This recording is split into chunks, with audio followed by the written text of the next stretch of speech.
주님 뜻대로 살기로 했네. 주님 뜻대로 살기로 했네. 뒤돌아서지 않겠네. 이 세상 사람, 이 세상 사람 날 몰라줘도, 이 세상 사람 날 몰라줘도, 이 세상 사람 날 몰라줘도 뒤돌아서지 않겠네. 결코 뒤돌아서지 않겠습니다. 뒤돌아서지 않겠네. 어떠한 시간이 와도, 어떠한 시련이 와도, 수많은 유혹 속에도 진실하신 주님 약속만 붙들리라.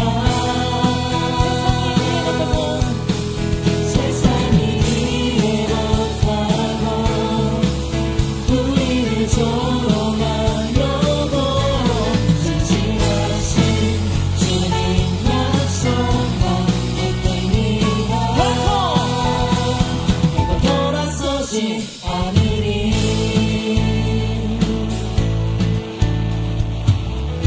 세상 뒤지고 십자가만 바라보겠습니다. 세상을 지고 십자가도 세상을 지고 십자가 보내. 세상을 지고 십자가 보내.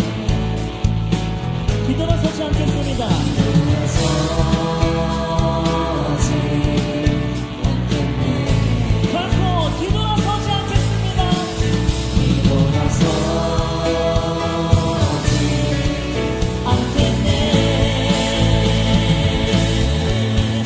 어떠한 시련이 와도, 수많은 유혹 속에도 진실하신 주님 약속만 붙들리라. 세상이 이해 못하고 우리를 조롱하려도 진실하신 주님 약속만 붙들리라. 어떠한 시련이 와도, 수많은 유혹 속에도 진실하신 주님 약속만 붙들리라. 세상이 이해 못하고 우리를 조롱하려도 진실하신 주님 약속만 붙들리라. 돌아서지 않으리. 아멘. 세상에 어떠한 욕에도 무너지지 않으려고 오직 주님을 찬양하는 우리에게 모든 지체를 드리겠습니다. 할렐루야.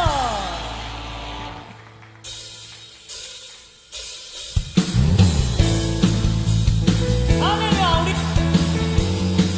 정말 우리 안에 정말 성령의 불을 가득히 부으시고 성령의 기름을 부으실 주님께 전심을 다해 찬양합니다. 제가 워십을 모르니까 앞에서 아시는 분 따라해주세요.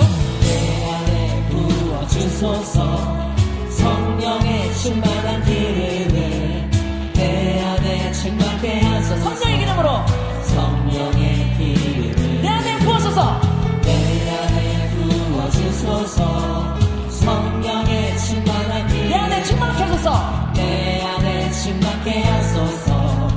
성령의 내게 기름 가득할 때 내게 기름 가득할 때 주의 복음 전할 수 내게 기름 내게 기름 가득할 때 주의 사랑 그날에 우리 주님께서 밤중에 찾아오실 때에 기름 준비된 자만이 잔치자리들 그날에 우리 주님께서 밤중에 찾아오실 때에 기름 준비된 자만이 잔치자리 들어가네. 내 안에 부어주시옵소서 내 안에 부어 성령의 기름을 부어주시옵소서 성령의 충만한 기름에 내 안에 충만케 하소서. 성령의 다시 한번 내 안에 부어줘서 내 안에 부어주소서. 성령의 충만한 기름을 내 안에 충만케 하소서. 성령의 내게 기름 가득할 때 내게 기름 가득할 때 주의 복음 전하시. 내게 기름 가득할 때 내게 기름 가득할 때 주의 사랑 그날에 우리 주님께서 밤중에 찾아오실 때에 기름 준비된 자만이 잔치자리 들어가네. 그날에 우리 주님께서 밤중에 찾아오실 때에 기름 준비된 자만이 잔치자리 들어가네. 내게 기름 가득할 때 내게 기름 가득할 때 주의 복 우리에게 기름이 가득할 때 주님의 사랑을 보여주십니다 주의 사랑 우리 주님께서 밤중에 찾아오실 때 할렐루야 기름 준비된 자만이 잔치자리 들어가네. 그날에 우리 주님께서 밤중에 찾아오실 때에 기름 준비된 자만이 잔치자리 그날에 우리 주님께서 밤중에 찾아오실 때에 기름 준비된 자만이 잔치자리 들어가네. 그날에 우리 주님께서 밤중에 찾아오실 때에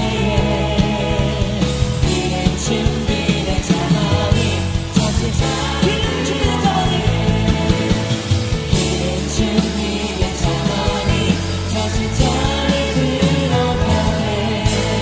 아멘 성령의 기름을 부어주실 주님께 영광의 박수 올립니다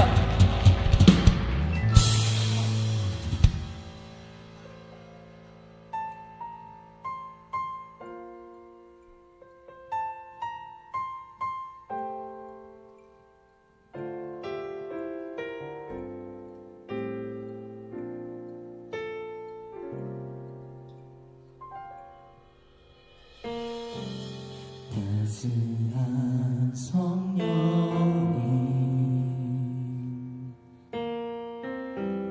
마음으로 보내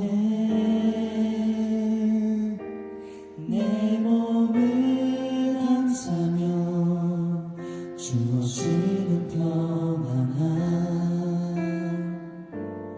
만족함을 느끼네. 다시 한번 따스한 성령이 따스한 성령이 마음으로 보내 내 몸을 감싸며 주어지는 평안함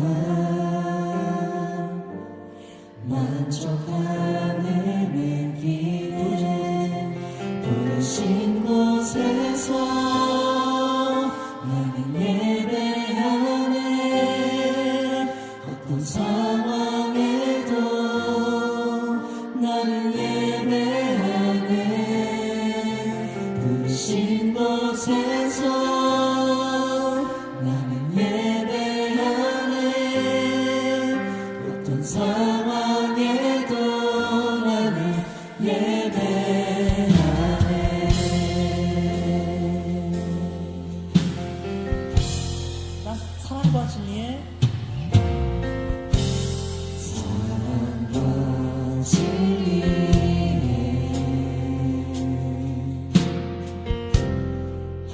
주님 이끄네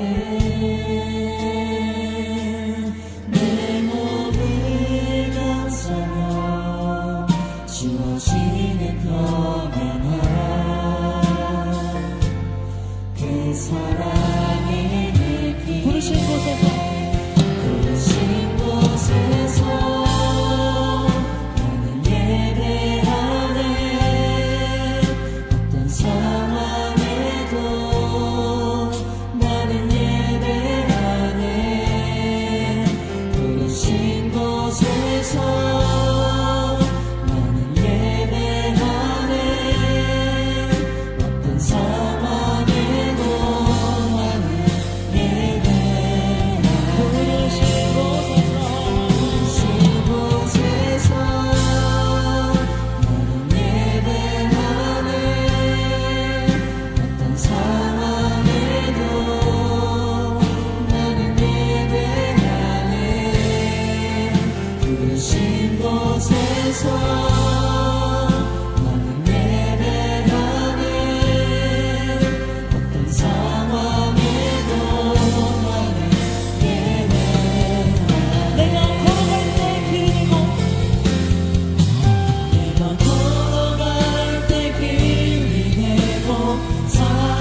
다시 오시는 은혜와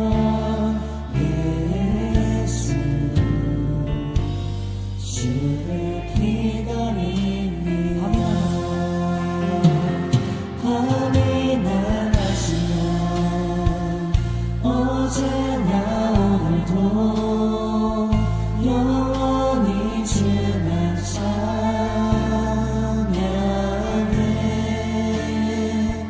괴롭고 슬플 때 낭만하여 넘어져도 언제나 주만 찬양하겠네.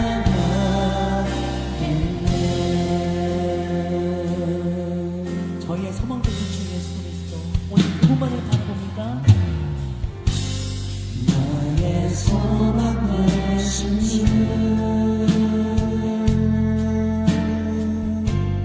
주를 바라봅니다.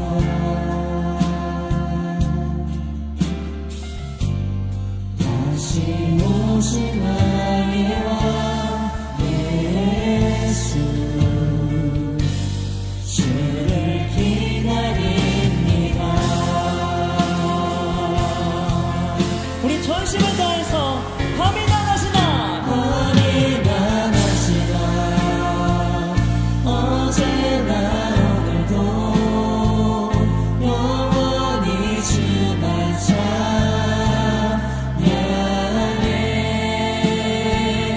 괴롭고 슬플 때 낭만하여 넘어져도 언제나 주만 찬양하게.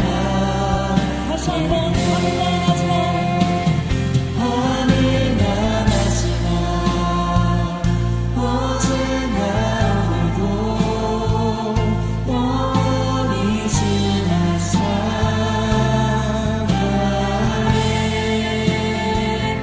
괴롭고 슬플 때 낭만하여 넘어져도 언제나 주만 찬양하. 밤이 나가시나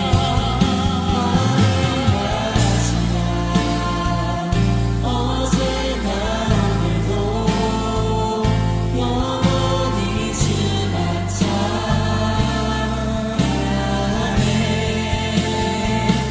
괴롭고 슬플 때 낭만하여 넘어져도 언제나 우리 마지막으로 주님께 전심을 다해서 밤을 원합니다. 밤이 나가시나 밤이 나가시나 어제나 오늘도 영원히 주만 찬양해.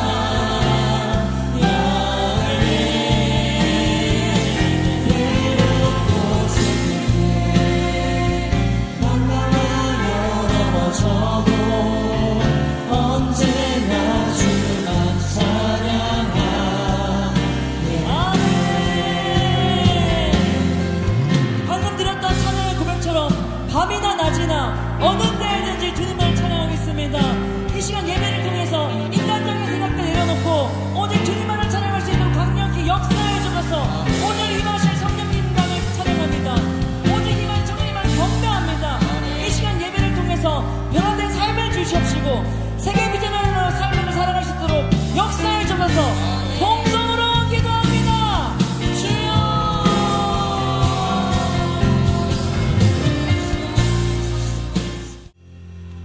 너희는 택하신 족속이요 왕같은 제사장들이요 거룩한 나라요 그의 소유가 된 백성이니. 오늘도 주께 찬양 올려드리며 구원의 감사와 은혜를 고백하게 하시니 감사합니다. 한 주간을 살아오면서 세상 속에서 하나님과 세상을 겸하여 섬겼던 우리들의 모습을 회개합니다. 믿음이 연약하여 하나님보다 눈앞에 보이는 것들을 따랐고 세상이 주는 즐거움과 소망을 찾았습니다. 우리들의 연약함을 주님 앞에 고백합니다. 예수 그리스도의 보혈로 깨끗게 하시고 정결함으로 주님 앞에 나아 예배하게 하옵소서. 주님이 사랑하신 예육교를 축복하셔서 영혼 살리는 일에 기쁨으로 쓰임받는 한 주를 보내게 하시니 감사합니다. 모든 성도들이 주님에게 천움의 비전으로 같은 말, 같은 마음, 같은 뜻, 같은 열매를 맺는 기쁨을 더하여 주시옵소서. 말씀과 성령으로 하나 되어 복음의 절대 능력으로 하나님 나라를 세우는 건강한 교회 되게 하옵소서. 훈련받는 지체들이 하나님 나라와 하나님 나라의 가치와 비전으로 끝까지 그 자리를 지켜 훈련되게 하옵소서. 진행되고 있는 전도 축제를 통해 전도의 기쁨을 회복하게 하시고 영혼 살리는 기쁨이 풍성하게 일어나게 하옵소서. 교회를 세워가는 일에 임직을 준비하는 분들이 계십니다. 그 모든 훈련을 축복하시고 모든 것을 협력하여 선을 이루는 시간 되게 하옵소서. 진행되고 있는 화장실 공사도 안전함 속에서 마무리되게 하여 주시옵소서. 이 모든 일이 영혼 살리는 일이며 하나님 나라를 세워가는 축복되게 하심에 감사합니다. 또한 이런 교회에서 예배하게 하시니 감사합니다. 이 비전 앞에 먼저 달려가시는 담임 목사님을 축복하시고 날마다 성령 충만하게 하옵소서. 하늘의 지혜와 민첩함을 허락하시어 말씀의 능력과 권능을 부어주시고 바쁜 일정 속에서도 건강함과 기쁨을 더하여 주시옵소서. 목사님의 가정을 축복하시고 날마다 하나님 나라에 쓰임받는 기쁨과 축복을 더하여 주시옵소서. 주님, 오늘은 특별히 예일교회 15 단기 선교사를 파송하는 예배가 드려집니다. 이 은혜와 축복을 우리 교회에 허락하심에 감사합니다. 나가는 선교사와 보내는 선교사가 선교의 축복을 온전히 누리게 하옵소서. 파송받는 박주환 단기 선교사를 축복하시고 날마다 동행하시는 은혜를 허락하시고 건강으로 지켜주시옵소서. 함께 선교할 수 있는 보내는 선교사로 쓰임받게 하심에 감사합니다. 지속적으로 선교사를 파송하는 은혜를 부어주시고 다음 세대가 건강하게 세워지는 예일교회 되게 하옵소서. 주님, 청년의 때에 함께 모여 예배 드리는 청년 공동체를 축복하시고 오늘도 말씀에 은혜를 붙들고 그 말씀이 우리들의 삶 속에서 역사하시는 은혜를 허락하여 주옵소서. 치열한 세상 속에서 살아가며 학업과 직장, 가정, 삶의 많은 문제들로 지쳐있는 마음을 위로하시고 오직 주님으로 회복되어지는 삶을 경험하는 은혜를 주시옵소서. 이 시간 모든 것을 온전히 하나님께 올려드립니다. 우리의 예배를 받아 주시옵소서. 감사드리며 우리를 사랑하셔서 오늘도 함께 하시는 예수 그리스도의 이름으로 기도합니다. 아멘. 하나님 말씀 같이 보겠습니다. 마태복음 6장 33절. 마태복음 6장 33절. 우리가 잘 아는 구절이죠. 자, 우리 한 목소리로 같이 우리 합독하겠습니다. 마태복음 6장 33절 시작. 그런즉 너희는 먼저 그의 나라와 그의 의를 구하라. 그리하면 이 모든 것을 너희에게 더하시리라. 아멘. 여러분, 세상을 살아가는 우리는 우리 인생에서 숙명처럼 피할 수 없는 게 하나 있어요. 그게 뭘까요? 우리가 세상을 살아가면서 숙명처럼 정말 우리는 피하지 못하고 거의 매일을 이것과 동행해야 되는 게 있어요. 그게 뭐냐면 바로 염려와 근심이에요. 아직 청년 시기라서 이런 부분들이 많지 않으리라고 생각이 되기는 해요. 왜냐면 저도 청년 시기를 지날 때 그런 얘기 한번 했나요? 제가 예전에 카오디오를 되게 좋아했었어요. 자동차에서 음악을 듣는 걸. 그래서 카오디오를 이렇게 하면 좀 돈을 모아가지고 오디오 유닛이나 스피커를 사서 제가 직접 갈아 끼고 막 이렇게 해갖고 음악을 좋아해서 자동차에서 음악 듣는 걸 좋아했었거든요. 근데 음악을 듣기 좋아하는 사람들이 또 누구냐면 아저씨들이 그렇게 좋아해요. 카오디오를. 근데 이 양반들은 돈으로 다 떼어 붙여. 그리고 그 비싼 오디오를 사가지고 아주 비싼 장착점에서 그렇게 장착을 해갖고 하는 거예요. 같은 동호회에서도. 그래서 저는 20대 때 아저씨들이 싫었어요. 돈 많은 돈질을 한다고. 앉아고 자기가 끼면 얼마든지 낄 수 있는데 저건 동호인이 아니다. 저건 동호인이라는 건 직접 자기가 하고 손수 DIY 하고 하는 거잖아요. 근데 나이를 먹으니까 내가 그러고 있더라고요. 왜 그런가 하고 가만히 생각해 보니까 해야 될 일이 너무 많고 생각이 너무 많고 염려와 근심이 너무 많아요. 그래서 20대 때는 나 하나만 돌아보면 되지만 지금 저는요, 자식이 셋이고요, 부모님이 4분이고요, 여자친구가 아니라 아내가 있어요. 그러니까 게다가 그렇죠. 공부해야 되는 학생이 아니고 늘 연구를 해야 되는 목사고, 그리고 늘 하나님 말씀과 싸우면 하나님 말씀과 씨름하면서 죄악의 세력들과 싸워야 되는 수많은 일들에 관여가 돼 있고 수많은 사람의 수술, 수많은 사람의 질병, 수많은 사람의 문제, 수많은 가정의 문제들을 다 붙잡고 기도하는 사람인 거예요. 근데 이게 저만 그런 게 아니고요. 제 나이대에서 뭔가를 열심히 하시는 분들은 저 거의 비슷하다고 봐야 되는 거예요. 그러니까 살다가 보면 염려와 근심이라는 게 인생에서 떠날 날이 없는 거예요. 오늘도 제가 빨간 넥타이 멜까 말까 얼마나 염려와 근심 속에 있었는지 아세요? 그만큼 이제 우리 시대가 그렇죠. 그래서 염려와 근심이 숙명이에요. 인생을 살아가면서 이런 염려와 근심이 없는 순간이 있을까요? 여러분 생각해 보세요. 건강 걱정, 그 다음에 연봉 걱정, 자식 걱정, 미래 걱정, 노후 걱정, 먹을 걱정, 반대로 다이어트할 걱정, 수없이 많은 걱정 속에서 살아가게 됩니다. 그리고 이것이 떠나질 않아요. 그런데 이런 것이 점점 쌓여가면 어떨까요? 쌓이면 쌓일수록 나중에는 이게 하나씩 해결이 되는 게 아니고요. 압박이 점점 커져요. 그러면 어떻게 되죠? 강박증, 공황증, 우울증 이런 것들이 나타나요. 이게 우리 현대인들이 지금 이런 질병이 많을 수밖에 없는 거예요. 근데 베드로 사도가 우리에게 중요한 말을 하죠. 베드로전서 5장 7절에 이렇게 말해요. 너희는 먼저 너희 염려를 주께 다 맡기라. 그가 너희를 돌보심이라. 연결되는 8절에 근신하라 깨어라. 너희 대적 마귀가 우는 사자같이 다니며 두루 다니며 삼킬 자를 찾는다. 그러니까 이 무슨 얘기? 염려와 사탄이 지금 연결되어 있는 거예요. 무슨 얘기냐면 악한 사탄이 사람을 집어삼킬 때 시험에 들게 만들고 쓰러뜨릴 때 사람의 염려를 분명히 사용한다는 거죠. 염려, 걱정, 근심. 여러분 이거 3종 세트 항상 나오는 거죠. 염려, 걱정, 근심. 그래가지고 이거 저 홈쇼핑에서도 팔잖아요. 염려, 걱정, 근심. 3종 세트로 같이 다니는 거예요. 그러면서 오늘 이 3종 세트를 베드로가 뭐라 그래요? 주님께 맡겨드리래요. 이것이 우리를 넘어지게 하는 마귀의 조롱거리가 된다는 거예요. 그럼 실제로 그렇지 않습니까? 옛날에 제가 읽었던 책에 어떤 내용이 있었냐면 이제 중국 동화책이었는데 그 천리경 여러분 들어보셨어요? 여러분 천리경이 뭐예요? 천리경 알아요? 잘 모르죠. 천리경이 뭐냐면 거울이에요. 경이 거울 경자인데 거울인데 천리 밖에 있는 내용을 볼 수 있는 거울. 그래서 이 거울을 갖고 있는 마법사가 천리경을 가지고 지금 우리 임금이 뭐 하고 있나 그러면 그 천리경 거울에 스물스물 나타나게 해주는 거예요. 근데 여러분 손에 다 천리경 있죠? 여러분 손 안에 다 천리경 있잖아요. 천리가 뭐예요? 지구 반대편의 이야기도 다 우리에게 들려주는 천리경이 있잖아요.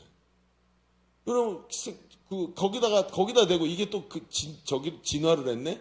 진화를 해가지고 여러분 동화책에 나오던 거 있잖아요. 거울아 세상에서 누가 제일 예쁘지 그랬더니 챗 GPT가 그러잖아요. 강승신 목사 이렇게 하고 나오잖아요. 챗 GPT가 이제는 아예 검색할 필요도 없어. 물어보면 보면 다 대답해줘. 여러분 동화책이 있던 게 진짜로 우리 현실에 손에 다 쥐어주고 있어요. 그러니 어때요? 오늘 내 인생을 살기에도 벅차고 빠듯한 인생인데 남의 문제까지 신경 쓰지 않아요? 여러분 트럼프가 말 한마디 한 것 때문에 세상이 뒤집어 엎이고 막 저쪽에서 우크라이나에서 전쟁한 것 때문에 우리의 삶이 막 염려와 근심과 걱정이 끝이 없이 오잖아요. 그러니 보세요. 현대인의 특징이 뭐예요? 내 것이 아닌 걱정을 남의 걱정까지 다 해야 되는 환경 문제, 저기 한 번도 가본 적도 없는 빙하가 녹는 문제를 그 집 알세 같은 문제까지 다 걱정하고 근심해야 돼요. 우린 진짜 저는 이런 생각이에요. 기술이 발전할수록 참 저주가 심하다. 죄의 저주들이 더 크게 우리에게 다가오는 거예요. 여러분 오늘 생각해 봅시다. 오늘 이런 베드로 사도가 우리에게 말씀하시는 게 염려를 주께 맡겨버리래요. 오늘 우리에게는 이 이야기가 정말 남의 얘기로 들릴 수 없는 얘기인 것 같아요. 그래서 오늘 이 말씀을 우리가 좀 같이 깊이 바라보면서 오늘 우리 주제는 염려와 근심에 대한 이야기를 좀 나눠보려고 해요. 하나님은 우리가 숙명처럼 가지고 살아가는 염려와 근심에 대해서 하나님 어떻게 하기를 원하실까? 어떤 모습으로 하나님 앞에서 우리가 믿음으로 서기를 원하실까? 우리 작년 성도들한테는 잘 먹히는데 여러분한테도 먹히는지 좀 봅시다. 그러면서 이 이야기가 우리 속에 하나님께서 우리에게 주시는 하나님의 뜻을 어떻게 받아들일 수 있는 근거가 되는지 좀 보는 시간이 됐으면 좋겠습니다. 자, 주보를 펼쳐보면 주보 3면에 너희는 먼저라는 제목으로 오늘 말씀을 보게 될 텐데요. 두 가지 얘기를 우리 합시다. 조금 써야 될 것 같죠? 첫 번째 얘기는 이런 거예요. 먼저 우리 속에 있는 염려와 근심의 본질을 알아야 돼요. 우리 속에 있는 염려와 근심의 본질을 알아야 한다. 이 희한한 말이네. 염려와 근심에도 본질이 있어요? 예, 있어요. 그게 성경에 나와요. 자, 한번 봅시다. 염려와 근심의 본질을 어떻게 알아낼까요? 우리가 오늘 읽은 본문은 예수님께서 산상수훈 가운데서 제자들을 가르치신 너무나도 유명한 말씀이죠. 근데 이거 오늘 우리가 읽은 말씀 딱 한 절만 뽑았는데 그 앞에 두 줄을 같이 읽으면 이 내용이 좀 이해가 돼요. 31절부터 한번 읽어볼까요? 자, 31절, 32절, 33절 연결해서 한번 같이 읽어볼게요. 시작. 그러므로 염려하여 이르기를 무엇을 먹을까, 무엇을 마실까, 무엇을 입을까 하지 말라. 이는 다 이방인들이 구하는 것이라. 너희 하늘 아버지께서 이 모든 것이 너에게 있어야 할 줄을 아시느니라. 그런즉 너희는 먼저 그의 나라와 그의 의를 구하라. 그리하면 이 모든 것을 너희에게 더하시리. 늘 읽던 그 말씀이에요. 그런데 이 얘기를 보세요. 세상 일을 염려하지 말라는 얘기죠. 무엇을 먹을까, 무엇을 마실까, 무엇을 입을까 이런 거 걱정하지 말라는 거예요. 오히려 먼저 하나님의 나라와 하나님의 의를 구하면 하나님이 이 모든 것을 다 채워주신다라는 조건절이 붙어있는 있죠. 그 조건에 맞춰졌을 때 이런 일이 벌어진다라는 이야기로 들려요. 그래서 우리가 세상에서 당하는 걱정과 근심을 너무나도 하나님이 잘 알고 계셔서 그래서 이 말씀이 바로 하나님께 축복받고 염려와 근심을 퇴치하는 방법으로 우리에게 제시된 말씀이다라고 생각을 해요. 맞긴 맞는데요. 이걸 자세히 들여다보지 않으면 이 조건절에 자꾸 속아요. 이 33절이 왜 중요한 말씀인지를 조금씩 보다 보면 알게 될 겁니다. 한번 볼까요? 자, 그러면 이 내용이 사실은 석절을 봐야 되는 건데 이 얘기를 이렇게 한번 보면서 조금만 하나씩 뜯어봅시다. 오늘 우리가 읽은 말씀은 마태복음의 산상수훈, 예수님께서 산에 올라가서 제자들을 가르치신 말씀 중에 있죠. 그런데 산상수훈은 이런 대목, 저런 대목이 쭉 연결이 돼요. 그래서 산상수훈의 내용이 절대 작지가 않아요. 그 중에 바구니를 하나씩 담아놨는데 그 중에 하나 바구니가 있는데 사람이 가지고 있는 삶에 대한 애착을 말씀하시는 장면이 오늘 말씀이에요. 그래서 19절로 넘어오면서 이 삶에 대한 애착에 대한 이야기로 쓱 바뀌는데 이 들어오는 19절 첫 절에 이런 말씀이 있어요. 너희를 위하여 보물을 땅에 쌓아두지 말라. 거기는 좀과 동록이 하며 도둑이 구멍을 뚫고 도둑질하느니라. 자, 너의 보물을 하늘에 쌓아두라 이렇게 얘기하시면서 땅에 쌓아두지 말래요. 그러면서 그 땅에 쌓지 않고 하늘에 쌓아두는 방법이 뭐냐라고 그 뒤에 설명을 하는데 그게 뭐냐, 목숨을 위하여 무엇을 먹을까, 몸을 위하여 무엇을 입을까 염려하지 말라. 여러분 동의가 됩니까? 저는 동의가 안 돼요. 왜냐하면 아니 하늘의 것을 보물을 하늘에 쌓아두라고 하면서 오늘 당연히 보물을 하늘에 쌓아두고 하나님 나라에 관심을 갖고 거기다가 소망을 두고 살아가야 되는데 오늘 뭘 먹을지 뭘 입을지 걱정하지 말래요. 가장 기본적인 거잖아요. 먹고 입는 거, 집이나 이런 건 둘째치고 먹고 입는 것이 안 되는데 어떻게 오늘의 삶을 삽니까? 여러분 직장 생활 하지 말아라. 응? 너 오늘 돈 벌지 말아라. 그냥 열심히 기도만 해라. 지금도 너무 열심히 기도하시는 분들이 몇 분 계세요. 오늘 설교 시간에는 기도하면 안 돼요. 자, 근데 이런 얘기들을 계속해서 하는 것처럼 들리는 거예요. 아니, 가장 기본적 필요를 사람이 어떻게 이렇게 염려하지 않고 살지? 그렇게 생각하는데 하나님께서 예수님이 계속 연결해서 말씀하세요. 하늘의 새를 봐라. 땅의 풀을 봐라. 그렇지. 쟤들은 아무 염려하지 않고 아무것도 하지 않아도 하나님이 먹이고 입히시지 않느니? 그럼 사람이 새나 풀처럼 살아라는 얘기입니까? 이슬 내리면 이슬 먹고 그냥 비 맞으면 비 맞고 그게 아니에요. 그럼 무슨 말이죠? 새나 풀처럼 살아라는 얘기가 아니라 염려하지 말라는 얘기인 거예요. 근데 그 염려가 바로 세상에 내 마음을 갉아먹는 방법이라는 거예요. 그러면 염려하지 않고 어떻게 살아야 됩니까? 거기서 이제 나오는 게 오늘 본문인 거예요. 너희는 먼저 그의 나라와 그의 의를 구하라. 그러면 이 모든 것을 너희에게 더하시리라. 자, 우리는 이 대목을 읽으면서 그래서 이제 뭐가 나오냐면 큰 오해가 나오는 거예요. 제가 지금 설명한 것 때문에. 너희는 먼저 그의 나라와 그의 의를 구하라. 구하려면 이 모든 것을 너희에게 더하시겠다. 이 대목에서 오해가 나오는데 이 말씀을 들을 때 우리는 모든 것을 그리하면 너희에게 더하시리라 에다가 초점을 맞추죠. 하나님이 우리를 도우시고 우리에게 풍성한 은혜 주시는 방법이 뭐지? 먼저 그의 나라와 그의 의를 구하는 거야. 이렇게 생각을 한다는 거야. 그런데 예수님의 말씀은 오히려 이 대목에서 초점이 어디 있냐면 너희는 먼저에 맞춰 있다는 거예요. 여러분 이게 무슨 말씀이죠? 이것은 염려하지 마라 채우시겠다는 말씀이 아니라 오히려 이 말씀은 너희는 먼저 즉 우리 마음의 우선순위를 먼저 정해라 라는 말씀으로 주님이 이 이야기를 하고 있다는 거예요. 오늘 이 대목들을 앞에 두 절을 쭉 읽고 뒤에까지 읽으면 분명히 한 3번 정도만 쭉 읽고 나면 아, 예수님의 관심사가 채우실 것이 아니라 너희는 먼저 그의 나라와 그의 의를 구하라 라는 말씀이 가장 초점이구나 하는 생각이 드는 거예요. 이게 무슨 얘기죠? 먼저 하라. 우선순위를 바꾸란 뜻이에요.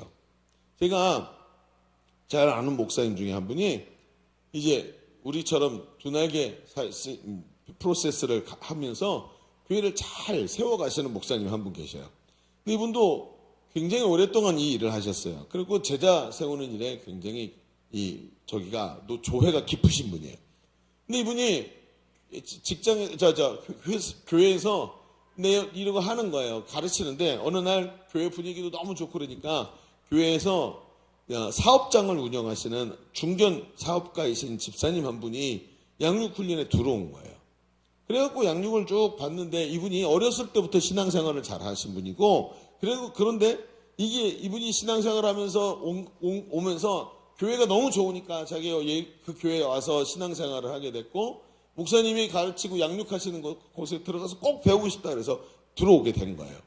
그런데 이분에게 한 가지 문제가 있었어요. 오면은 말씀도 잘 듣고 나눔도 잘 하시고 마음도 너무 뜨겁고 열정이 있고 비전도 있고 감동도 하고 막 여러 가지로 반응이 너무 좋아요. 근데 딱 한 가지 문제가 뭐였냐면 이분이 숙제를 안 해오는 거예요.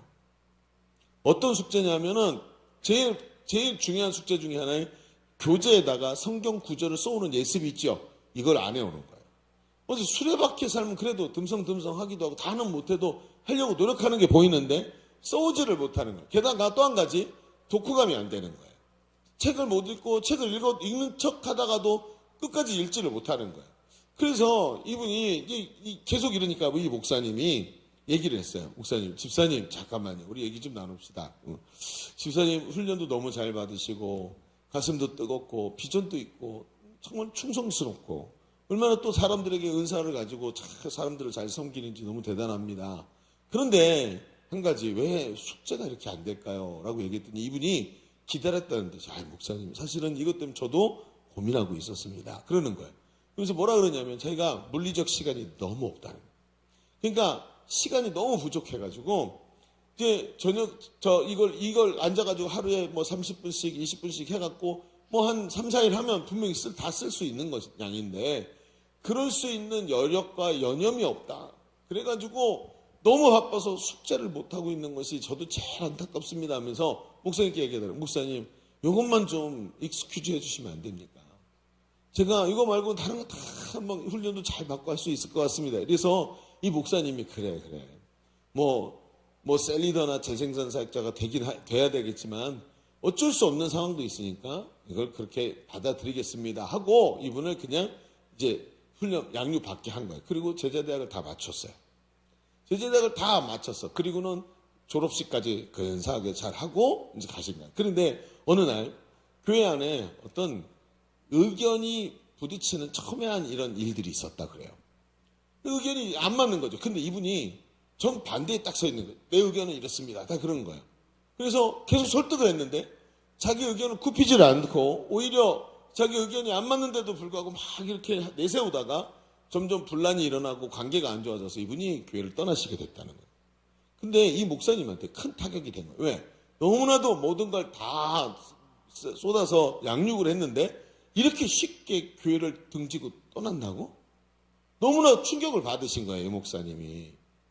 그래가지고 이 충격 때문에 앉아서 기도도 많이 하시고 생각도 많이 하셨는데 이분이 나중에 저희한테 얘기를 한 거예요. 그 얘기 직접 이유를 알았대요.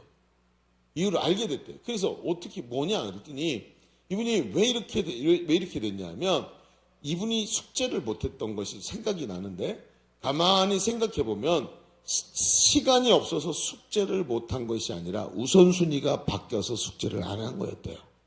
바뀌지 않아서. 내가 생각하는 나는 아침 몇 시에 일어나 몇 시에 끝나 그리고 뭘 해야 돼 하는 자기가 정한 자신의 삶의 우선순위에서 하나님 앞에서 변화된 삶이 앞으로 전혀 나가지를 않았던 거예요. 여러분 가치를 받았으면 우리 무슨 얘기 많이 하죠? 여러분, 대가를 지불하는 삶이라 그러죠. 내가 손에 두 개를 들고 있으면 있잖아요. 새로운 걸 들으려면 하나를 내려놓고 또 다른 걸 들어야 되는 거예요. 이걸 대가 지불이라고 말해요. 근데 내려놓지 않고 다른 걸 들을 수가 없잖아요. 여러분, 가치관이 우선순위의 변화가 뭡니까? 지금까지 내가 제일 중요하다고 생각했던 것들을 내려놓고 지금 하나님께 앞에서 받은 하나님 나라 가치를 제일 우선순위에 두고 이걸 위해서 살아가는 삶의 가치가 바뀌는 거예요. 그런데 이게 되지를 않아요. 우선순위의 문제가 전혀 변하지 않았고 자신의 삶의 가치가 여전히 세상과 자기 자신과 자기가 지금까지 경험해온 경험 속에서 살아가는 존재였다는 거예요. 바뀌지가 않은 거예요. 변화가 안 된 거예요. 시간이 없어서가 아니라 우선순위가 바뀌지 않았다는 거예요. 여러분, 우리에게로 이 얘기를 가져와 봅시다. 우리 비근한 예, 제일 비근한 예로 우리 주일성수 한번 얘기해 봅시다. 아주 이유가 우리가 주일성수를 하지 못할 때 이유가 너무 정확하죠. 목사님, 이런 일이 있어서 저런 일이 있어서 저한테 시시콜콜이 말은 하지 않지만 다 이유가 너무나 뚜렷하기 때문에 주일을 빼고 다른 데서 예배를 드리거나 다른 데 갑니다. 그런데 여러분 생각해 보십시오. 여러분이 예수를 믿는 그날부터 여러분은 주일날 예배하는 자로서의 정체성을 받았습니다.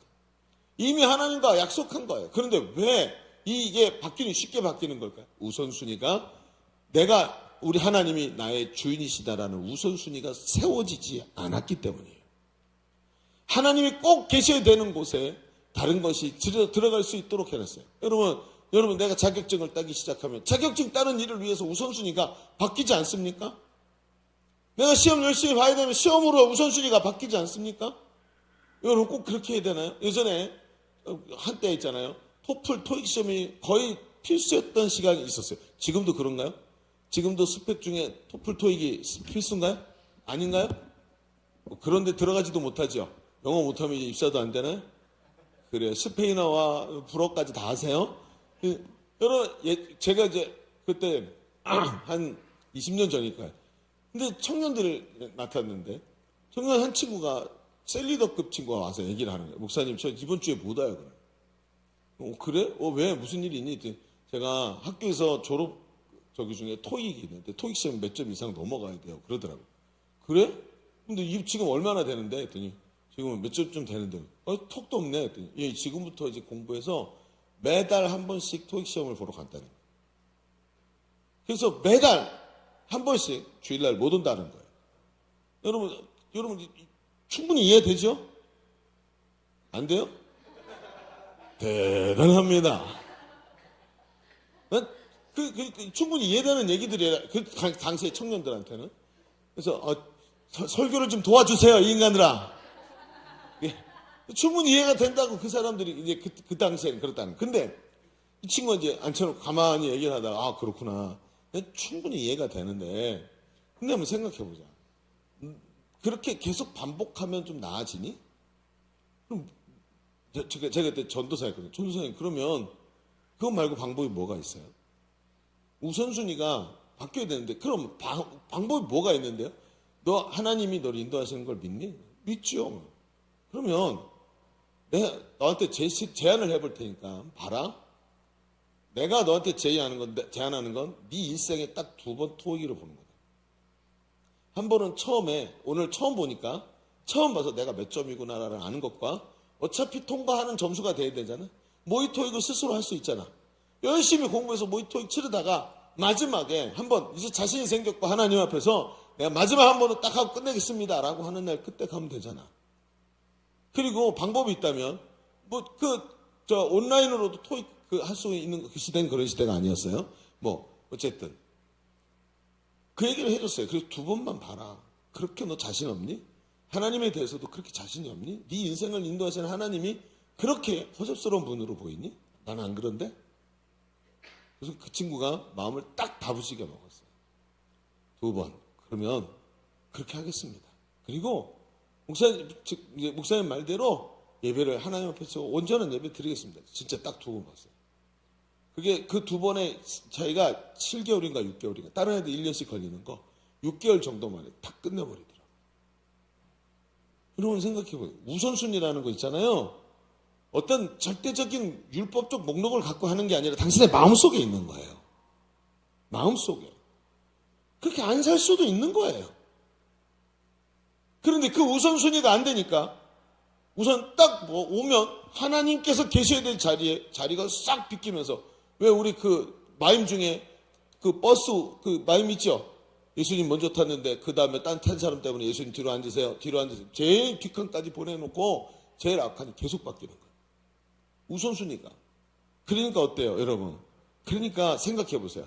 하나님이 계셔야 되는 그 절대적인 자리에 엉뚱한 놈들이 지멋대로 들어가는 거예요. 한때는 취미생활, 한때는 이성친구, 한때는 성공, 스펙, 계속 바뀌니까, 주인이 바뀌니까 자동차가 회딱회딱 돌아다니다가 사고가 나는 거예요. 그런 사람의 특징이 뭔지 아세요? 염려와 근심이 끊어지지가 않아요. 하나님이 주인이 아니시기 때문에. 여러분, 저는 양육훈련하는 목사입니다. 사람을 경고한 하나님의 사람으로 양육하는 사람이에요, 저는. 그게 저의 특화되어 있는 모습인데. 여러분, 양육훈련 하잖아요? 하다 보면 어떤 기능을 잘 감당해서 셀리더의 기능을 감당하고 행복모임 인도자로 잘하고, 그것도 너무나 중요하지만 더 근원적인 훈련이 뭐냐 하면 순종하는 하나님의 사람이 되도록 만드는 거예요. 그런데 여러분 아세요? 순종은 성품이 아니고요, 훈련의 결과예요. 가치관이 바뀌어서 하나님이 먼저이십니다라고 하는 훈련의 결과로 순종이 나오는 거지, 성품이 좋아서 아유 하나님 제가 그렇게 살게요 라고 하는 사람은 아무도 없어요. 오죽하면 성경이 뭐래요? 작은 것에 충성된 자가 큰 것에도 충성된대요. 작은 것이 안 되면 큰 것도 안 되는 거예요.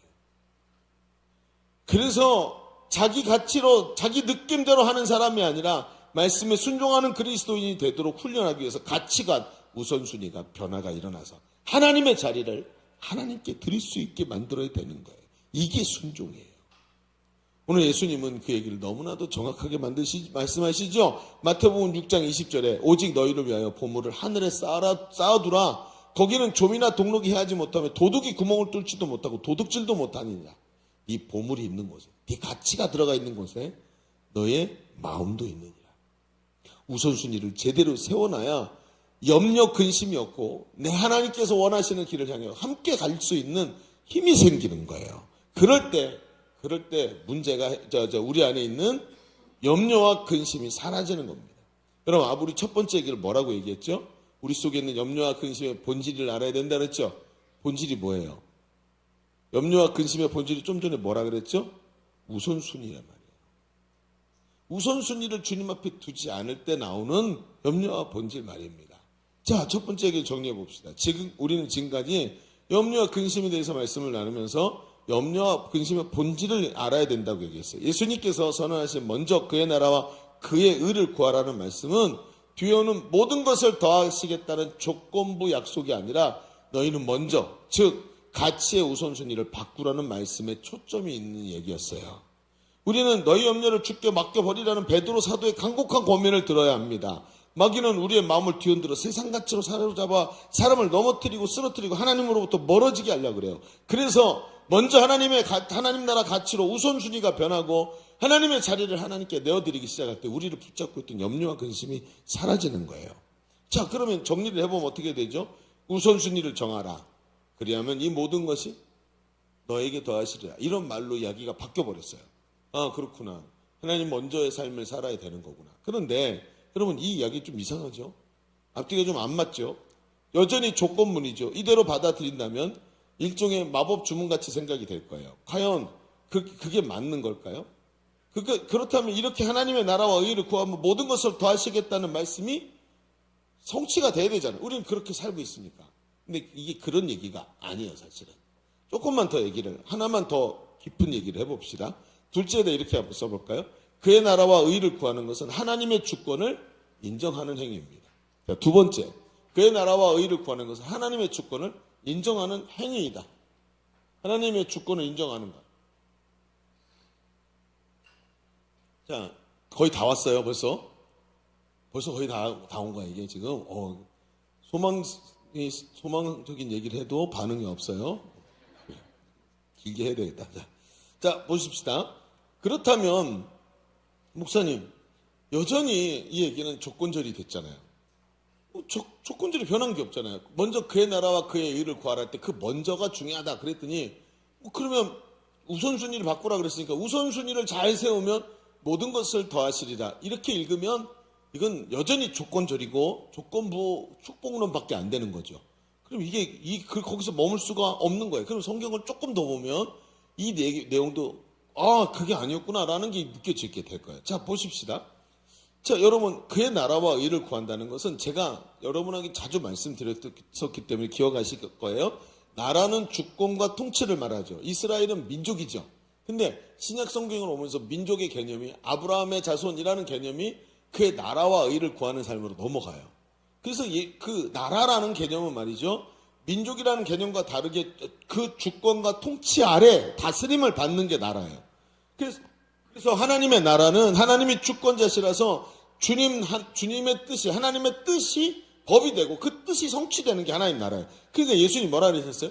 하나님 나라는 여기 있다 저기 있다 할 것이 아니라 너희 속에 있느니라. 성령이 우리 안에 오셔서 우리를 깨닫게 하시고 그렇게 성령이 나를 점령하셔서 육신의 소욕은 사라지고 성령의 소욕에 사로잡히고 이전의 것은 지나가고 새 것이 되어서 성령이 원하시는 것을 하면서 내 안에 나는 없고 오직 하나님만 거하시는 성령 충만의 상태.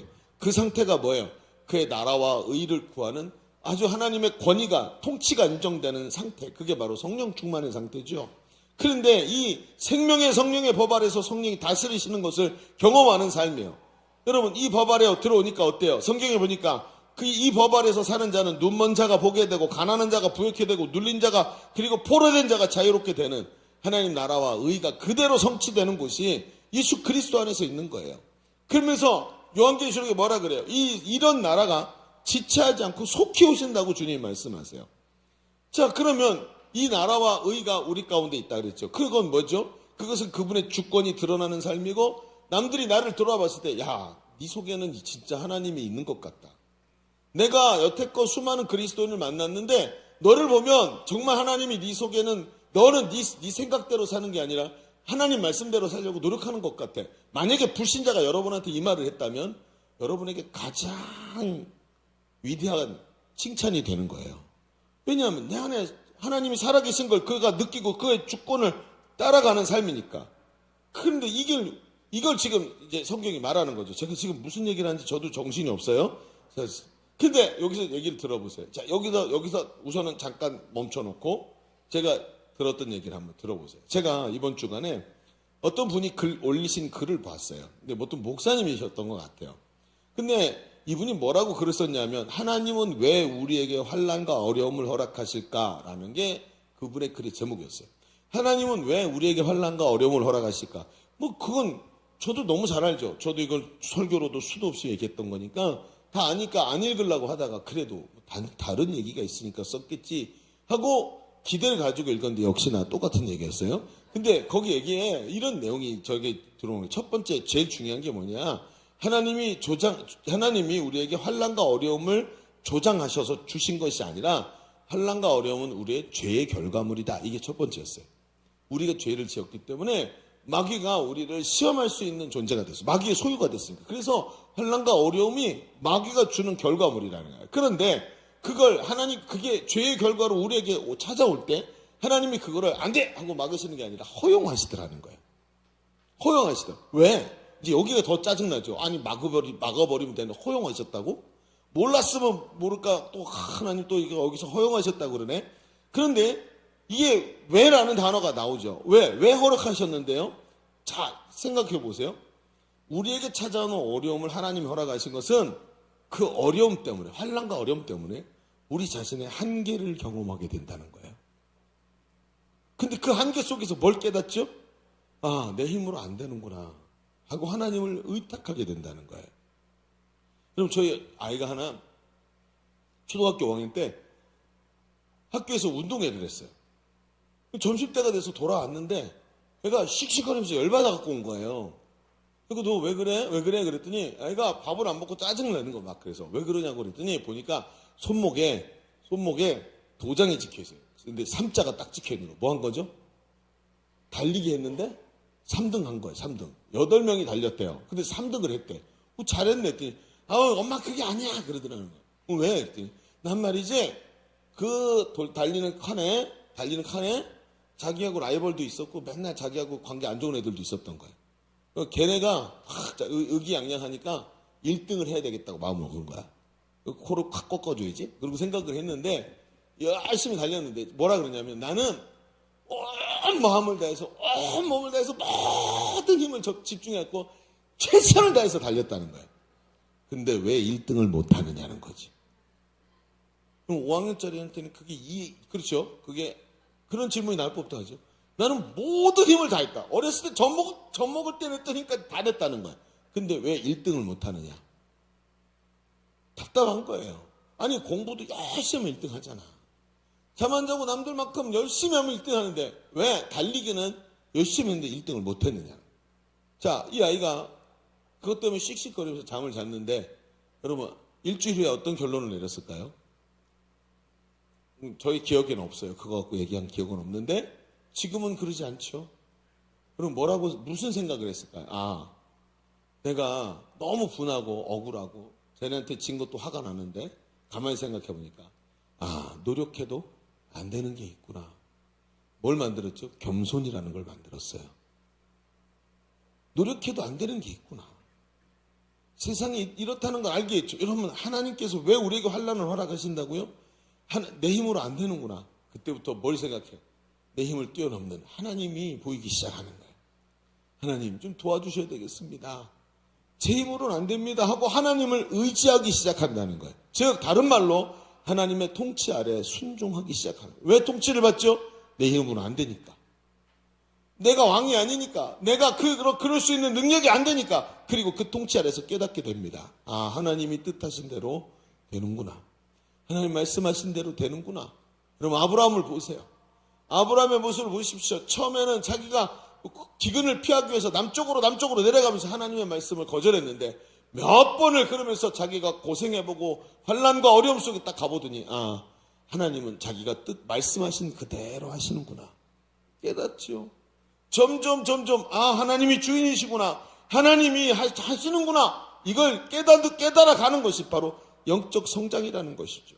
그렇습니다. 여러분 이 말씀은 이 모든 일의 주권이 하나님께 있다는 것을 강조하는 말씀이에요. 먼저 그의 나라와 그의 의를 구하는 것이 만사형통의 주문이 아니에요. 이렇게 해도 고난이 찾아오고 어려움도 옵니다. 왜? 그 고난 때문에 세상을 버리고 하나님만 붙잡는 것이 사람의 본성이기 때문에 그래요.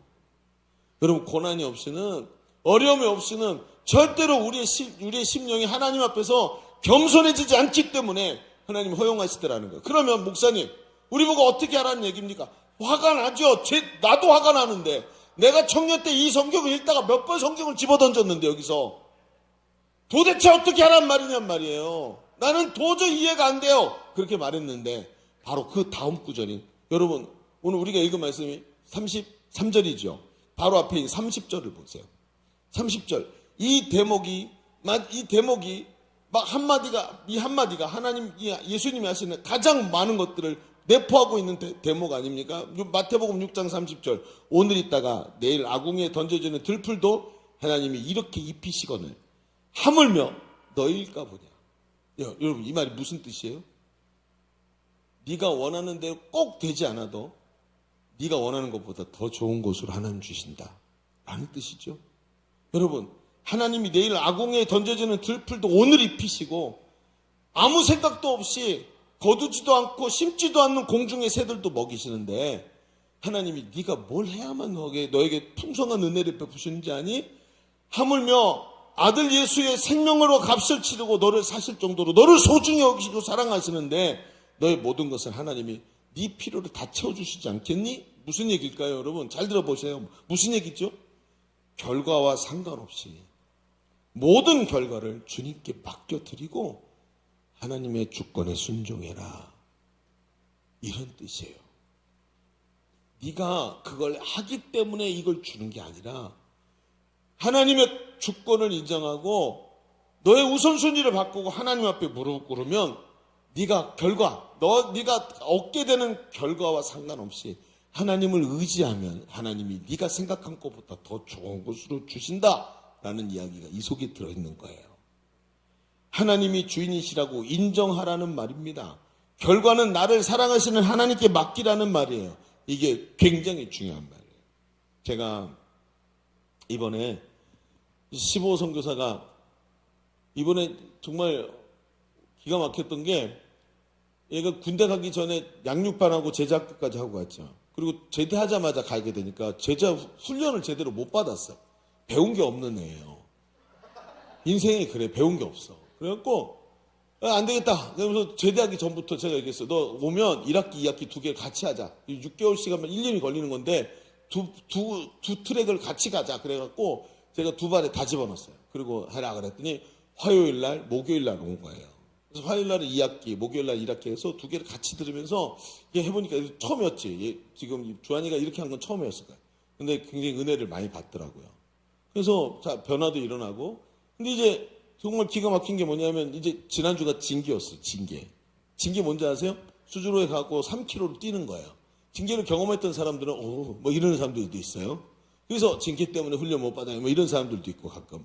근데 징계를 해야 되는데 먼저 이제 제재대학 2학기 징계를 한 거예요. 징계를 쫙 하고 와서 마지막에 소감을 나눠요. 오늘 저 징계 받으면서 3km니까 그럼 3km 18분에 뛰었나 우리? 23분에 뛰었나? 23분에 뛰었어요. 누구는 9분에 뛴다 그러는데 우리는 23분에 뛰었는데 정말 죽을 뻔했어요. 오, 막 뛰어가고 들어오는데 막 사람들이 그 체력 차이가 있으니까 따로 들어오잖아요. 어떤 사람은 요단강 건넜다가 돌아온 사람도 있고 어떤 사람은 있잖아요. 천국 문 앞에서 똑똑했다가 천사가 가 그래서 다시 돌아온 사람도 있어. 막 이러면서 막 들어오는 거야. 근데 맨 마지막 이제 그러면서 다 들어왔는데 나눔을 하는데 이게 조한 선교사가 그러는 거예요. 아, 너 어떻게 힘들었냐 했더니 아니요, 전혀 안 힘들었는데요. 보니까 체격도 있지만 군대에서 매일 아침마다 하던 거 아니에요. 구보 하면서 했던 것들이니까 하나도 안 힘든 거예요. 그러면서 뭐 나눔을 하는데 여유만만한 거예요. 그래서 제가 그래? 목요일 날 보자. 이렇게 생각을 했죠. 그 목요일 날 딱 다시 징계를 저랑 두 번째 징계를 받게 된 거예요. 그래서 징계를 딱 하는데 뛰자 그래도 제가 더 열심히 뛰어가지고 얘를 잡아뜨려야 되겠다라고 생각했는데 이제 제가 먼저 자빠졌어요. 못 뛰겠더라고. 막 꼭대기까지 차갖고 딱 저도 도착했죠. 도착해갖고 이제 했는데 주한이가 늦게 쫙 뒤에서 들어온 거예요. 같이. 아닌가? 중간에 가다가 또 쫓아왔지? 뭐 그래요. 어쨌든. 근데 나눔을 하는데 전성교사 딱딱 줬더니 나눔을 하면서 뭐라 그러냐면 이게 여러분 여기 수주로가 가운데가 이렇게 봉우레가 됐고 양쪽으로 깔딱고개인 거 아세요? 그래서 이게 평평한 데가 아니라 이렇게 오르막 이렇게 내리막이 돼 있어서 우리가 가운데서 시작해요. 이쪽 내려갔다가 다시 올라오고 저쪽 내려갔다가 다시 올라와요. 그러니까 오르막을 다 해. 근데 마지막 오르막이 진짜 미칠 듯이 힘들어요. 막 있잖아요. 심장이 터질 것 같아요. 코로 숨을 쉬다가 코로 숨이 안 쉬어져가지고 막 콧물 나오고 막 난리나. 근데 이 깔딱고개 넘어왔는데 주한이가 그러는 거예요. 오는데 뒤에 처진 분들이 있는 거예요. 그래가지고 처진 분들하고 같이 뛰어야 되겠다. 저분들은 함께 가야지 하고 이제 좋은 마음으로 뒤로 쫙 들어간 거예요. 근데 갑자기 이런 마음이 들더라는 거예요. 이렇게 뒤로 밀리면 따라잡을 수 있을까? 목사님은 저 제일 앞에 있는데 당연히 따라잡을 수 있죠. 체력이 있으니까. 근데 네가 체력이 그렇게 좋아? 너 그런 자세로 훈련받을 수 있어? 음성이 들리는. 응? 네가 내일 또 다시 훈련받을 수 있다고 내일이 온다고 누가 너한테 장담할 수 있어? 내일이 너에게 주어질 거라고 누가 확언할 수 있겠니? 오늘 받은 훈련을 오늘 놓치면 언제 다시 회복할 수 있니? 오늘 해야 될 기도를 오늘 집중 못하면 내일 와서 다시 해야지 하고 내일을 회복할 수 있다고 내일이 올 거라고 누가 장담할 수 있니? 라고 물어보시더라는 거예요. 그러면서 자신의 자세가 굉장히 잘못돼 있었다. 오늘 안 되면 내일 해야지 하는 생각을 가지고 있었던 건 하나님이 질책하시는 걸 경험했다라고 이야기를 하는 거예요. 제가 그 얘기를 들으면서 아니 가르쳐주지도 않았는데 어떻게 저걸 알았을까? 제가 한 번도 얘기 안 한 거거든요. 근데 성령님 깨닫게 하신 거죠. 근데 이게 뭔지 아세요 여러분? 이걸 보고 바로 종말신앙이라 그러는 거예요. 시한부 종말론은 이단이죠. 시한부 종말이라는 건 뭐냐면 예수님이 언제 재림하신다고 날짜와 시간을 얘기하는 게 시한부 종말이에요. 근데 종말론이라는 건 뭐냐면 주님이 심판주로 반드시 오신다. 오늘이 어쩌면 마지막일지도 모른다. 여러분 이러면 어떨까요? 이러면 사람이 어떤 모습으로 살까요? 제가 예전에 그랬죠. 제가 섬기던 교회 담임 목사님의 아버지가 살아계셨는데, 장로님이셨는데, 이분이 연세가 8순이 넘어서 9순이 다 돼가시는데 맨날 아침에만 일어나면 이렇게 말씀하세요. 나 죽기 전에 예수님 재림하신다. 그리고 그 목사님이 아버지 돌아가시기 전에 예수님 안 오세요 하고 직격탄을 날리고 맨날 그랬대요. 왜? 시한부 종말론이 될까봐. 근데 그게 아니죠. 무슨 얘기예요? 이건 종말신앙이에요. 이분이 그래서 어떻게 했는 줄 아세요? 매일같이 잠자기 전에 목욕을 깨끗이 하고 속옷을 새로 입고 주무셨어요. 새 속옷을 입고 주무시고, 날마다 옷을 깨끗하게 빨아입고, 오늘 예수님 오신다면 이 흰 옷을 입고 주님을 만나야지 하고, 매일 자신의 삶이 하나님 앞에 죄를 많이 졌고 매일 회개해야 되는 게 아니라 하나님 앞에 정결하려고 매일 노력하셨어요. 이게 종말신앙이에요. 내일이 없다라고 생각하고 살아가면서. 그러니까 건강한 신앙입니다. 여러분, 한국교회가 왜 이 모양 이 꼴이 된 줄 아십니까? 종말신앙을 잊어버려서 그래요. 시한부 종말론과는 다른 거라 그랬죠. 종말신앙이 살아나면 내일 주님이 오신다면 여러분 오늘 어떻게 하겠습니까? 전도 축제합시다. 여기 앉아있는 사람 없지 당연히.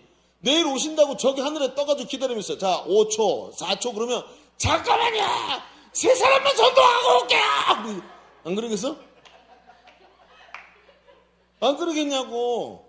지금 이게 종말신앙이라. 그런데 안 보이는데도 그걸 알고 있는 거예요. 너 내일이 올 거라고 누가 너한테 장담할 수 있니? 그런 자세가 정말 하나님 기뻐하시는 자세니, 좋은 마음으로 뒤로 더 쳐졌는데도 하나님이 딱 질책을 하시는 걸 경험한 거예요. 여러분, 가능하면 1학기, 2학기를 같이 훈련 받으세요. 기가 막히죠? 그래서 얘기해서, 전하, 그게 종말신앙이라는 거야. 난 너한테 그런 걸 가르쳐 주지도 않았는데 하나님이 너에게 가르쳐 주셨구나 하고 제가 굉장히 칭찬을 해줬어요. 근데 징계 마치고 집에 가면서 저한테 오뎅 국물을 사주고 갔어요. 차 위에다 얹어놓고 목사님 드세요 하고 착 찍고 갔어요, 얘가. 참, 여러분 생각해 보십시오. 이런 믿음을 가지고 있다면, 이런 신앙 체계를 가지고 있다면 반드시 종말이 오고 심판이 있고 나의 삶이 영원하지 않고 내일이 없을 수도 있다라, 예수님이 내일 재림하실 수 있다라는 믿음을 가지고 주님의 주권을 가지고 살아가고 있다면 염려와 근심은 여러분 근처에 얼씬도 하지 못합니다. 결과를 역사의 주인이신 하나님께 맡기고 오늘 하나님 나라와 의를 위해서 살아가는 것이, 주님의 주권을 인정하며 사는 것이 당연하고 우리가 할 수 있는 최선의 길이라는 것을 인식하게 되는 거예요. 그게 바로 종말신앙인 거예요. 그게 바로 오늘 이 말씀이 얘기하는 거예요. 이 말씀이. 그러면 걱정하지 마. 저 새도 저 들풀도 하나님 먹이시는데 이 모든 것 네가 생각하는 그 어떤 것보다도 좋은 걸로 주실 거야. 이런 건 생각지도 하지 마. 그저 하나님 나라와 의를 구하렴. 그분의 주권을 인정하렴. 그분이 너의 삶의 우선순위에 가장 앞에 있도록 만들어라. 이게 주님의 음성인 거예요, 이게. 여러분, 이게 우리 마음속에 있는 염려와 근심의 백신인 줄로 믿습니다. 그 염려와 근심에 빠져서 어떻게 살아가려고 그래요. 이번 주에 목요일날, 수요일날, 저는 양육이 없는 데라고 수요일날 저녁이 제가 쉬는 시간이에요. 근데 제 아내가 와서 목장 모임 하러 왔다가 보고 저한테 말했어요. 여보, 수요일날이 대박이에요. 우리 수요일날 저녁에 주차장에 차를 댈 수가 없어요. 청년들이 얼마나 많은지 수요일날 이 밤에 전도하겠다고 나가면 모인 사람보다 밖에 있는 사람 더 적어. 개떼같이 몰려갖고 수요일날 밤에 전도하겠다고 다 왔어요. 막 그렇게 얘기하는데 진짜 보니까, 사진 보니까 그 못생긴 얼굴들이 다 나와 있더라고, 거기에. 한두 사람도 아니고. 다 와가지고 전도하겠다 그러지. 일주일 내내 저 뒤에 기도실은 비지를 않죠. 응? 행복 모임은 이미 끝났는데도 계속 행복 모임에 베스트가 초청되지요.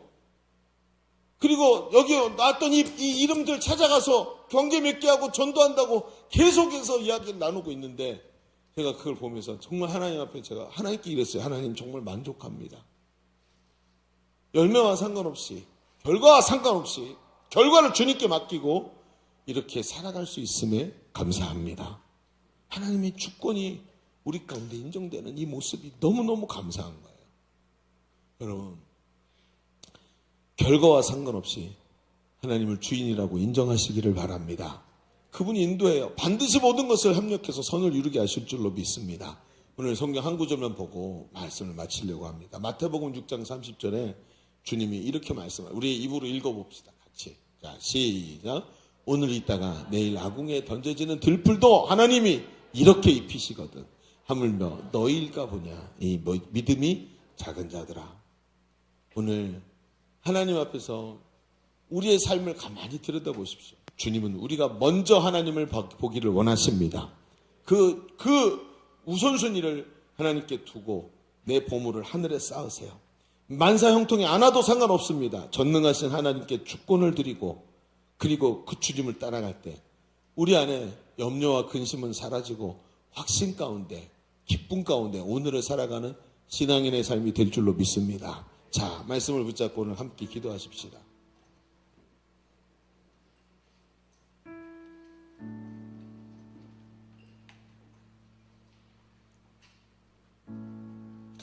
우리 속에 끊임없이 일어나는 염려와 근심, 세상의 우선순위를 뺏긴 결과 아닙니까? 하나님이 앉으셔야 되는 자리에 세상의 것들을 가득 쌓아놓고 오늘은 네가 내 주인이다, 오늘은 네가 내 주인이다 하면서 주인을 계속 바꾸면서 우선순위를 빼앗긴 결과가 수없이 많은 염려와 근심 아니었습니까? 우리 한번 기도하십시다. 가슴에 손을 얹고 하나님, 내 가장 중요한 자리에는 우리 하나님 자리입니다. 나를 사랑하셔서 아들까지 버리신 하나님이 나의 가장 우선순위이십니다. 하나님, 나의 주인이 되어 주옵소서. 주의 주권을 인정하게 하여 주시옵시고 내가 주인이 아니라 나의 인생의 주인이 하나님이시라고 말하며 주님이 우리의 우선순위의 가장 먼저의 자리에 영원히 앉으실 수 있도록 하나님 내 믿음을 허락하여 주옵소서. 우리 오늘 말씀의 은혜를 붙잡고 주님 한번 외치고 기도합니다. 주여, 할렐루야. 아버지 하나님, 오늘도 말씀을 깨닫게 하시고 하나님 그 안에 들어가게 하시니 감사합니다. 성령님의 은혜 가운데 아버지 펼쳐지게 하여 주시옵시고 오늘 말씀이 아버지 깨달아지게 하여 주옵소서. 우선순위를 뺏기지 말게 하여 주시옵시고 하나님께서 아버지 하나님 일하심을 바라보게 하여 주옵소서. 하나님, 결과를 주님께 맡겨드립니다. 성령님의 인도하심을 따라 아버지 나가게 하여 주옵소서. 오 하나님 역사하여 주옵소서. 오 할렐루야. 야야야야. 오 야야야야야야야야.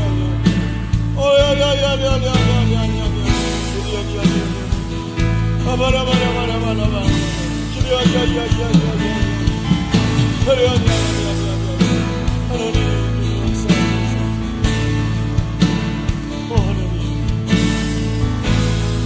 우리 한 번 더 기도하십시다. 여러분, 그렇게 하면 만사형통이 올 것이라고 늘 우리는 착각했습니다.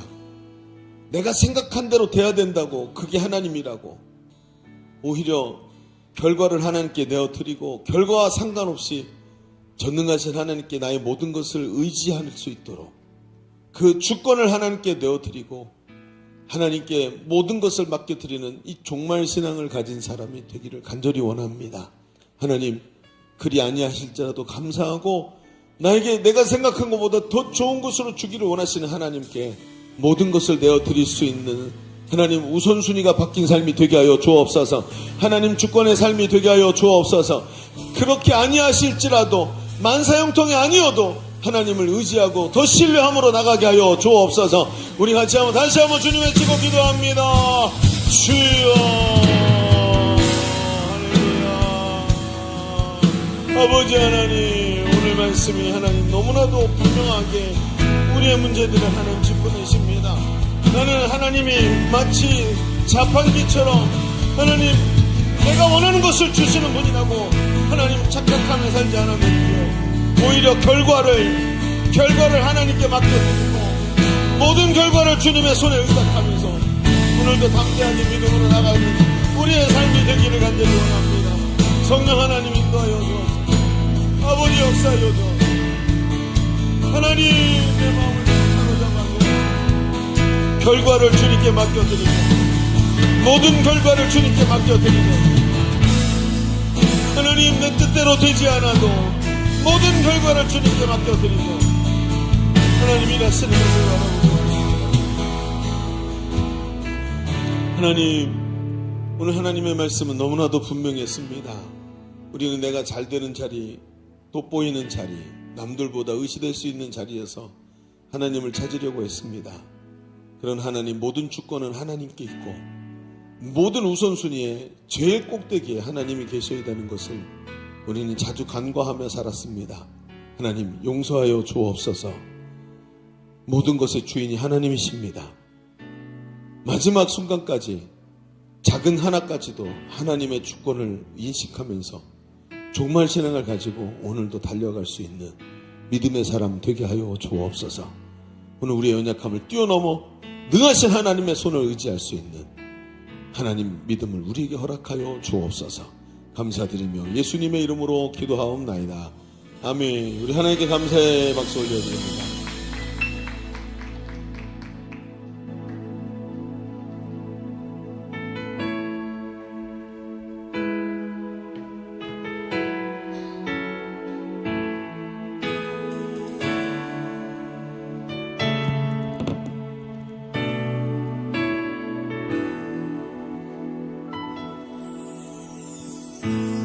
모든 것 아시는 주님, 너의 맘에 연약함 보시고 부족한 그 모습대로 주님 마음에 새겨주시네. 주님께 토로하며 주님께 도로한 마음 하나하나 헤아려 주시니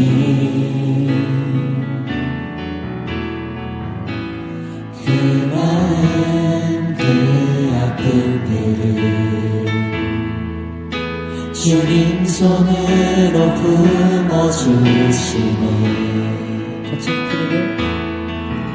거친 길을 걸어갈 때도 험한 산이 앞을 막아도 빛대신 주님의 두 손이 나를 붙드네.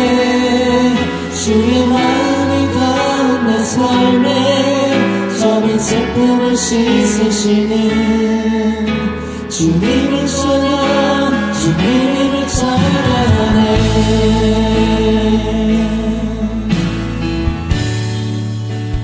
모든 것 아시는 모든 것 아시는 주님, 나의 맘에 연약함 보시고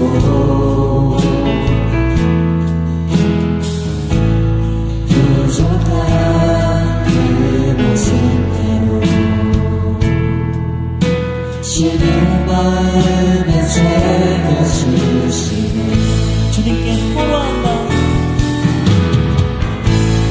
주님께 도로한 마음 하나하나 헤아려 주시니 주 마음 그 아픔들을 주님 손으로 품어주시네.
한번 우리 드려진 예물을 위해서 기도하겠습니다. 하나님 감사합니다. 너무나도 귀한 주일 하나님 앞에서 우선순위가 무엇인지를 깊이 바라보면서 하나님의 주권을 인정하는 그 행위를 우리의 믿음으로 하나님 앞에 드리기를 간절히 원합니다. 하나님 오늘 주신 말씀들을 가볍게 받지 말게 하시고 성령께서 뜻하신 바를 이루실 때 하나님의 사람들에게 부담스러운 이야기를 하신다는 것을 깊이 알고 오늘도 왜 이렇게 말씀하시는지를 알아서 오늘의 우리의 삶을 변화시켜가는 준비된 주의 일꾼들 되게 하여 주옵소서. 준비된 그릇에 기름 부어주시옵고 그 준비된 그릇을 사용하시는 주님, 오늘 우리가 준비되게 하여 주옵소서. 오늘도 하나님 앞에 예배하면서 이렇게 귀한 예물을 구별해서 올려드렸습니다. 남아서 드린 것도 아니요, 여유로워서 드린 것도 아니요, 오직 주를 사랑해서 주의 은혜에 감사해서 우리의 것을 주님께 드리며 내 삶이 주의 것입니다 하고 고백한 주의 자녀 백성들에게 하나님 축복하여 주시옵고 저들의 손길이 평생에 비지 아니하도록 하나님께서 채워 주옵소서. 돌아가는 발걸음 지켜주시옵고 한 주간의 삶 가운데서도 하나님 영광이 드러나는 삶이 되게 하시고 오늘 파송 예배하는 우리 박주한 선교사 하나님 앞에서 잘 감당할 수 있도록 하나님 축복하여 주옵소서. 모두가 나가는 선교사로 그리고 보내는 선교사로 하나 되어서 헌신하는 귀한 시간 되게 하여 주옵소서. 함께 하심을 감사드리며 이제는 우리 구주 예수 그리스도의 은혜와 아버지 하나님의 지극하시고 만극하신 사랑하심과 성령님이 우리 가운데 내주하시고 함께 하시는 은혜가 오늘 모여 예배하는 모든 사랑하는 주의 자녀들 머리 위에 우리의 삶의 현장과 가정 위에 손으로 하는 일들 위에 기도하고 준비하는 것들 위에 주의 몸된 교회 위에 지금도 신음하고 있는 이 나라의 민족 위에 열방의 선교사들 위에 이제로부터 영원토록 함께 계실지어다. 아멘.